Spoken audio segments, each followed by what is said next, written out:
Hello, freaks, geeks, and basement dwellers. Welcome to the War Zone. I'm Scruffy, and this is Skruffytalez. And it's early morning. I'm only had a cup of coffee. Ribs hurt like a bitch after sleeping. Not after sleep. Got a really bad hit on the ribs a couple of weeks back. Anyway, in this video, we're going to be focusing on Pokrovsk and the Syrska line. We're going to take a look at the activity up at Kupiansk as well, because it's important. But our main focus will be Pokrovsk, where Russia launched a big assault, and they got obliterated. Because they've tried a couple of these assaults in the past week, and they have been shredded. But don't worry about next. We will show that the Russians are having success at Kupiansk, so don't, just calm your tits. But the main focus will be the situation at Pokrovsk and south of it at the Syrska line.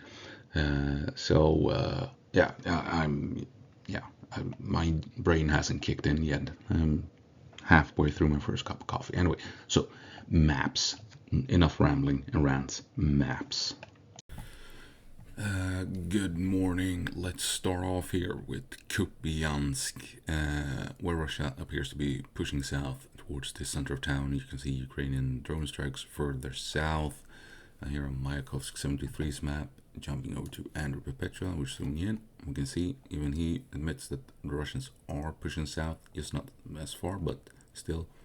Russian advance clearly south along these two main streets, where we've seen ISW report Russian activity before. If we jump on over to that, let's see, here we have on ISW, you can see the push down south towards the center of town, and they've taken the western parts here as well, or the central parts rather. There's a water feature, a canal running straight through town, and it seems as if the Russians are focusing their efforts to the north and east of this canal. So we'll see if the Ukrainians can hold the line along this canal here, and the eventual bridges and crossing points, if that will be that puts a halt to Russian advances at the moment. With the Russians coming down here, I think we can all agree that this part of town will more than likely fall soon. The question is if Ukraine can still hold on to the industrial sites here to the east of town.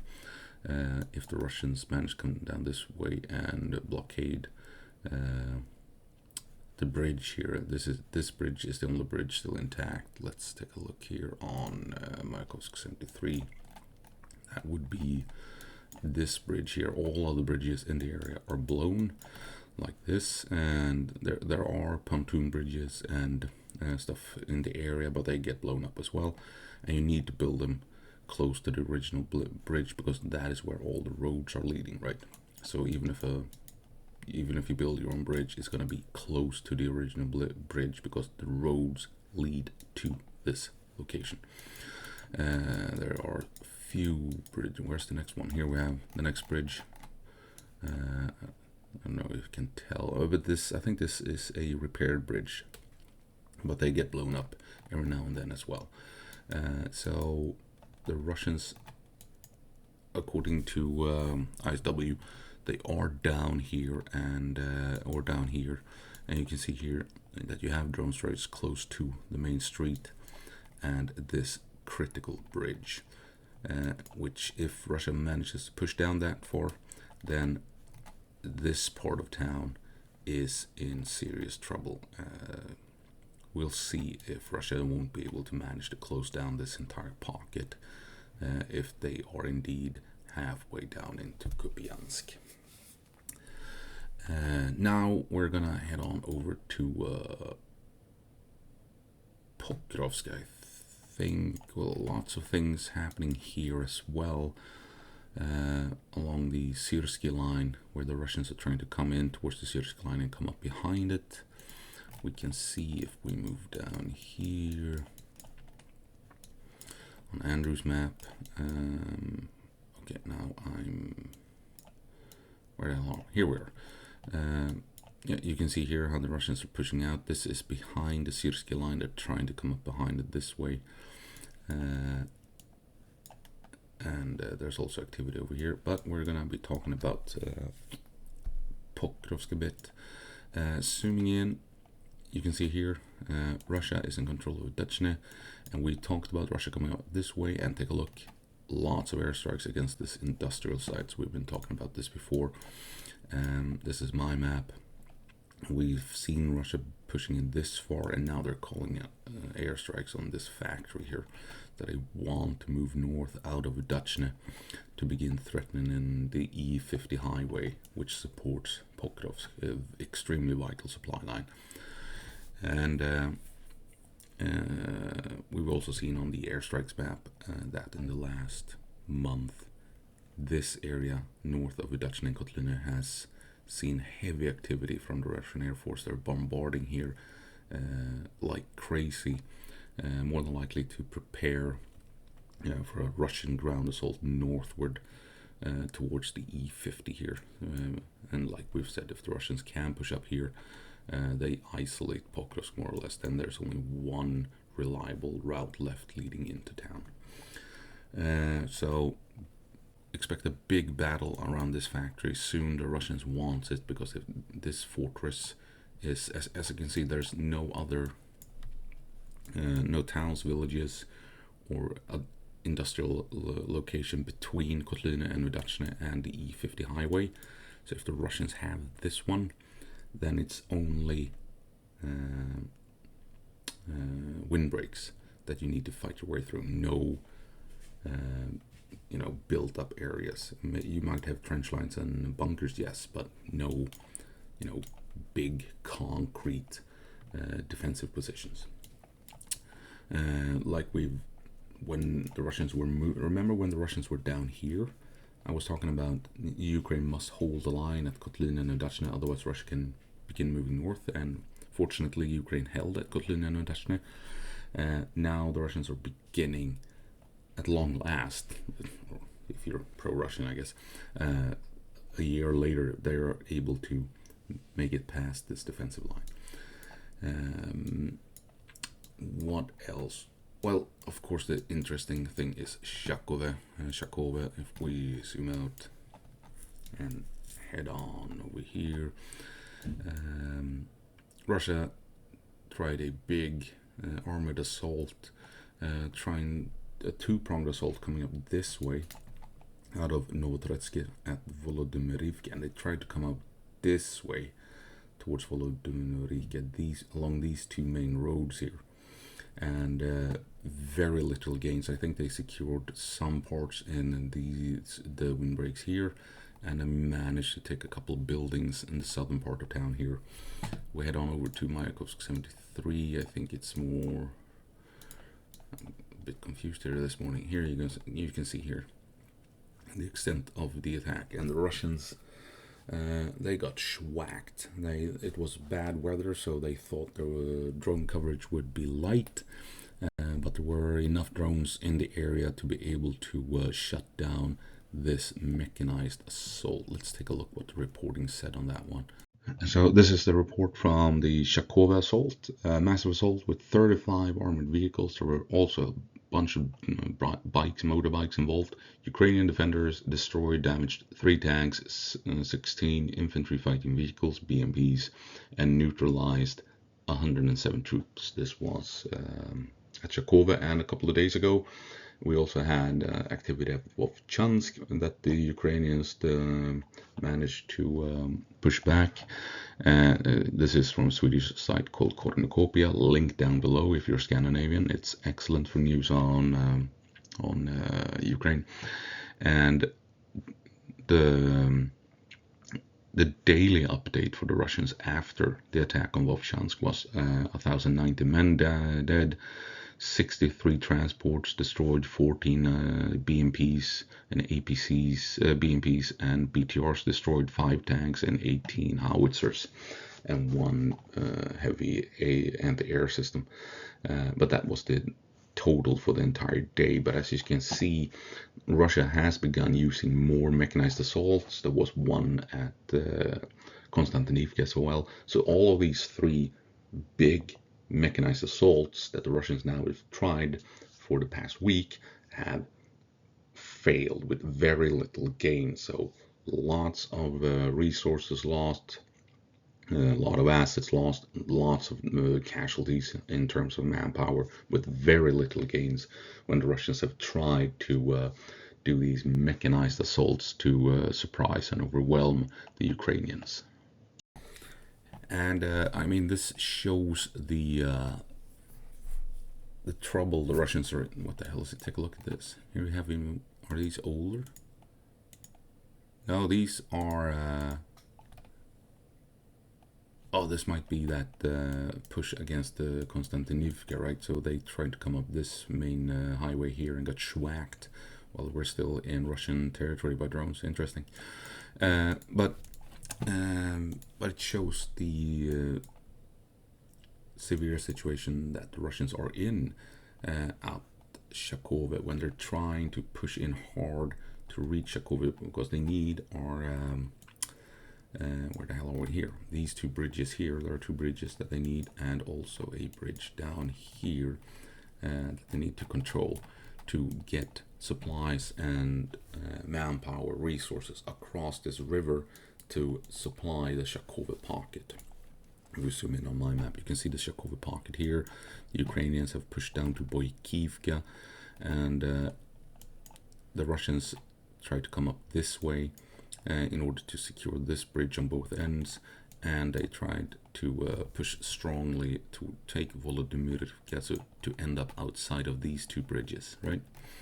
There are more bridges up north, but the Russians are trying to reach by coming in this way. As you can see here, this is the sorry, early morning here, and I haven't really woken up yet. Got my morning coffee, that has not kicked in yet, and my ribs hurt. That's a different story. So yeah, so what the Russians are desperately trying to do is secure more than likely this bridge, and getting close to these two bridges so that they can begin resupplying the Shakove pocket. The Rodinsky pocket, I think they have managed to break through to support it, because they've been pushing strongly in Novoekonomichne, and I think they're back in control of this crossing point. You can see how important this tiny bridge is. Take a look at all the tracks here, the activity on the western side of this small river. This is where Russia needs to come across to ease up logistics, and I think they're back in control of the fortifications that are covering that crossing point. So Russia is back in supporting the Rodinsky pocket, and now they need to somehow reach the Shakove pocket, and they tried to secure the bridge at Pankivka by coming up strongly with these mechanized units into this small town here. Truth be told, though, the Shakove pocket has been trying to break out on their own. They've come down into Dorozhny, and they've had activity in Ivanivka and Novoshakovе actually, and even up at Vilna.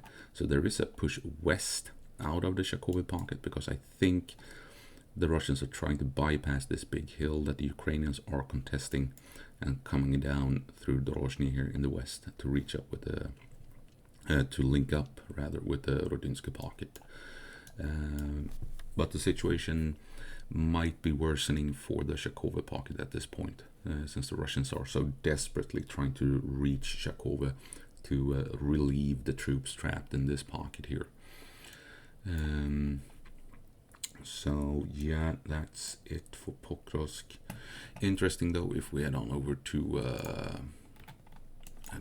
go over to ISW's map here. Here we can see this is where the south of Pokrovsk, and this is where we have the Syrsky line. This move here is where Russia is moving up behind the Syrsky line. I mean, looks impressive, but it's not moving fast enough to have proper effect on the Syrsky line. But interestingly enough, this is where Ukraine has had several smaller successful counterattacks here, even down here at some point. Here, there were some counterattacks up here. Most recently here, as you can see here, outside of Novopavlivka, up here, just south of Dachne. So Ukraine has had multiple smaller successful counterattacks. If we take a look here, the Russians are doing airstrikes here. No, that was a Dachne, sorry. Yeah, I haven't woken up yet. I'm completely lost. What the hell am I trying to show you here? Is it Deep State? Yeah, Deep State was. I'm sorry, I haven't woken up yet. So, Ukraine has launched a big counterattack here some months ago. They're pushing back here, and they have made several smaller counterattacks along this line here. So Russia is not moving as fast as they need to be able to come around the Syrska line. And we're also seeing Russia moving units from this front line here, Udachne-Shevchenko front line south of Pokrovsk, down here. I can actually draw this. So you have Russian units here, and they are now being moved to this front line and down here to support Russian activity. They might intend to push to this small town here. Forgot the name of it. Like so, in order to maybe make a push towards Mezhova in the end. There's been Russians have been pushing west out of Dachne. Mezhova, as far as I understand it, is behind the Syrsky line. If the Syrsky line comes down something, what the hell? This is not my morning. The Syrsky line comes down something like this, and then continues down here behind that river, and comes down here somewhere, using this river as a defensive line. As you can see, the Russians are behind it. So when I was hearing the news of Russia moving south this morning, I thought they were heading down here. Wrong color again. Here, to reinforce this push up behind Ukrainian lines, right? But no, they're reinforcing this part of the front line. Might be because the Ukrainians are actually pushing the Russians back, right? So it could be that the Russian lines are weakening, so they need to be strengthened, which is interesting. In that case, we have another situation where the Russians are moving troops around instead of just pushing in reserves. So Russia moved troops from Sumy Oblast down to Pokrovsk, and now in this area they're moving troops out of Pokrovsk to reinforce here. Might be a sign that Russian lines are thinning out, right?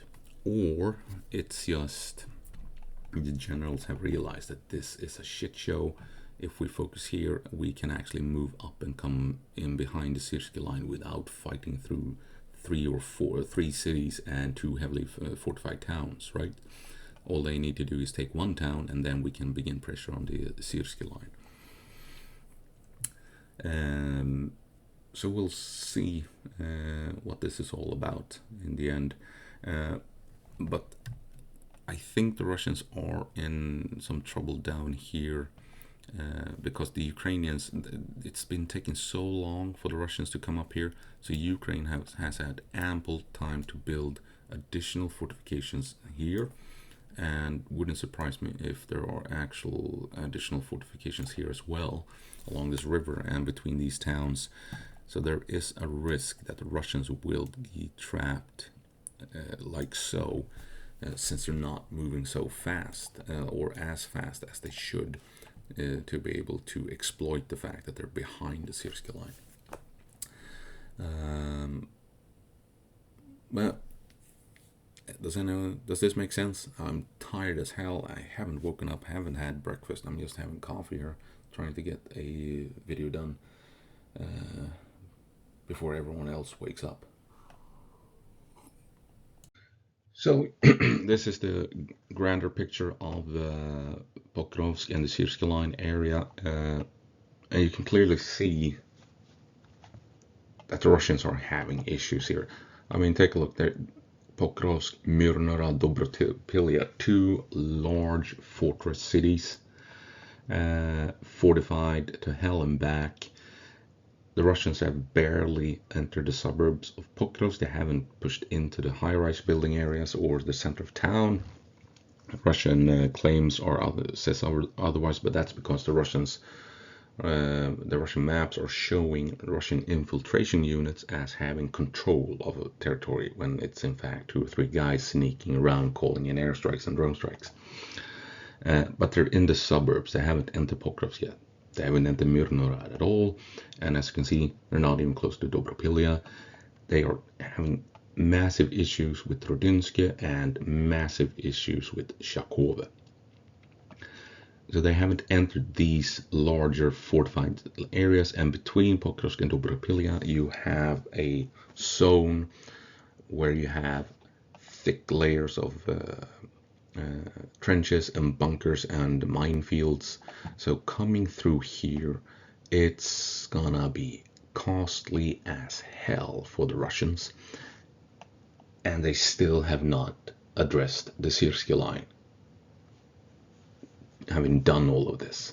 And they've been here for 10 to 12 months and basically nothing to show for it. They are only now beginning to move out of Udachne north into that factory, but also slightly west of Udachne. They've been here for 10 months.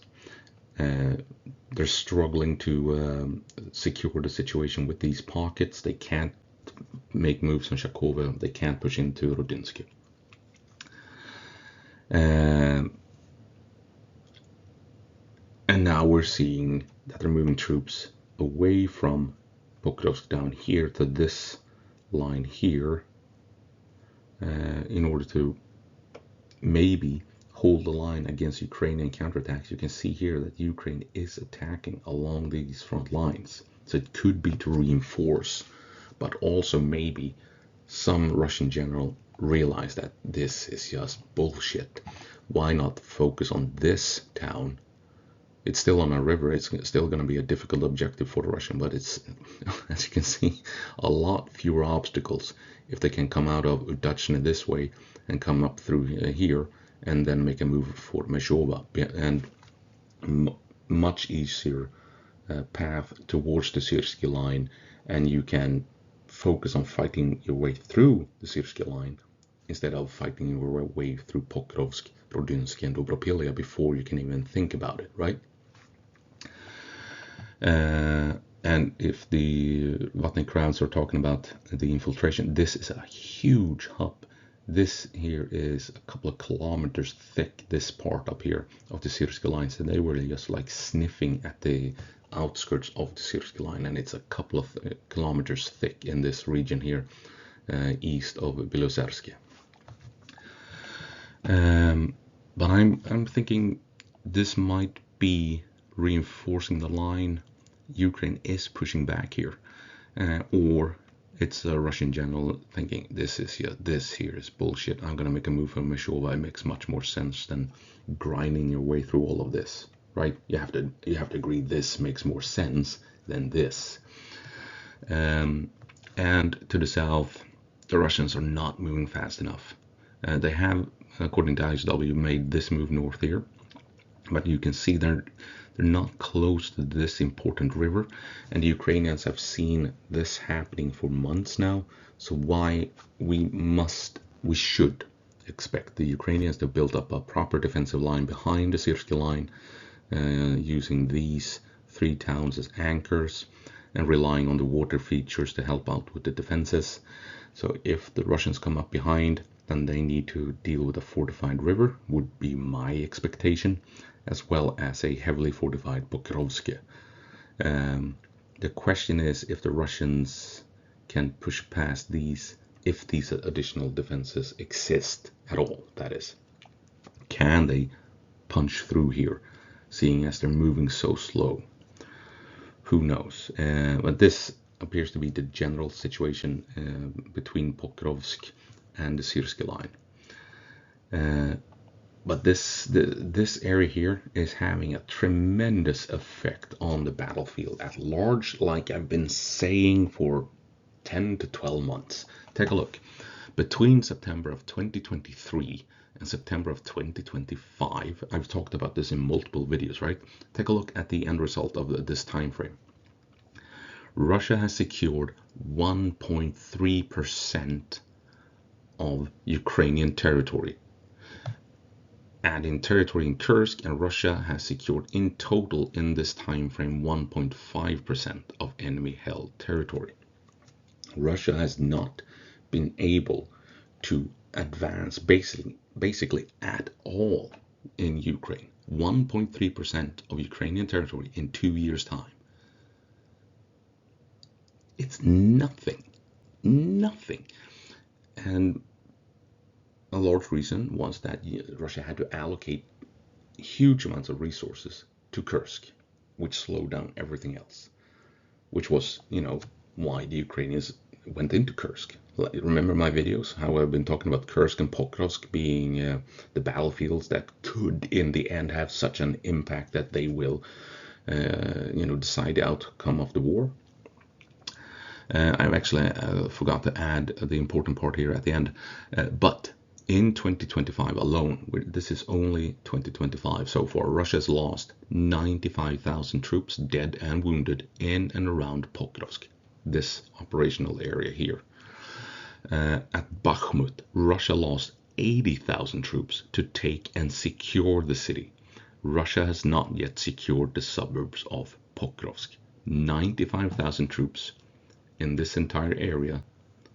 They haven't secured Pokrovsk yet, and we're still, we have moved beyond the casualty figures for Bakhmut.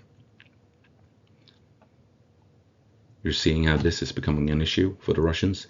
And like I forgot to add here at the end, in 2025, 34% of Russia's casualties for 2025 has taken place and been lost here.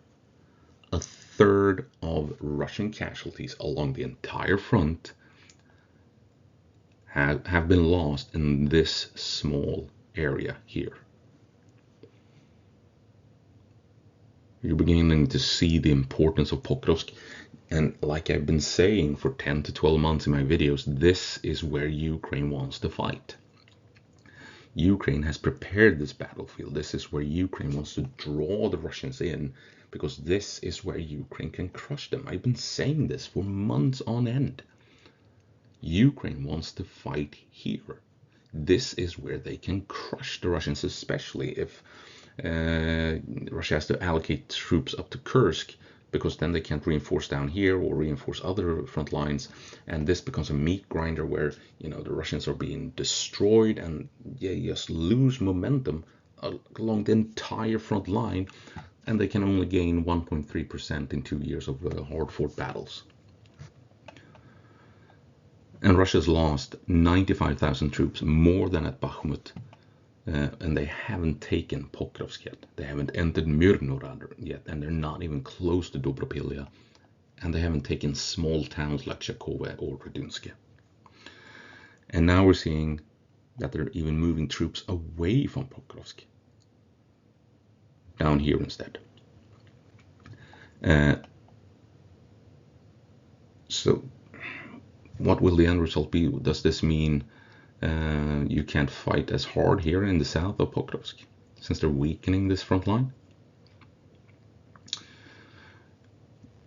I mean, will they not make that move north to this logistical line here, because they're moving troops away instead? Who knows? We'll see the outcome of it, but yeah, like I've been saying for 10 to 12 months, this is where Ukraine wants to fight. If Russia keeps pushing this area, Ukraine can win the war. They can win the war if the Russians keep pushing in this area, because if they take Pokrovsk at the end of the year, having lost 120,000 troops, they still need to do a rinse and repeat 6 months later at Dobropilya. They still need to fight their way through this box here, which is gonna be hell, and then they have to repeat everything at Pokrovsk here at Dobropilya. The trick with Dobropilya, though, is Russia can't move around on the flanks like we predicted 6 months before they even reached Pokrovsk.